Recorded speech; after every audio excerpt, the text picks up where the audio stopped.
So we need to contemplate and ask ourselves, are we gaining more taqwa? Because this is the month of the taqwa. And that's what Allah wants from us. That the person will strive in more ibadah and will strive also to leave all these bad habits. So if you're still badly mannered, you did not succeed. So you try, inshallah, to get rid of all these things that you have done wrong in your life, and ask those people who had you wronged as well, that Allah subhanahu wa ta'ala will forgive you. And also that you know that the Prophet ﷺ, he had said Ameen to a dua which is being said to him by Jibreel alayhi salam, when he said to him, a person lives to see a Ramadan, not just Ramadans, only one Ramadan, yet he does not secure himself a place in paradise, a pardoning. What a loser he is.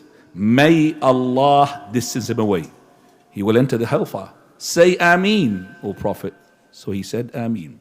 Best of the angels making the dua, and best of the mankind, not to say even the best of everything that exists, Muhammad ﷺ is saying, oh Allah, grant it. So if it is the case, that we need to know that if we don't really get what we want from this month, we are losers. And inshallah, I acknowledge that, mashallah, the brothers are keen to come here.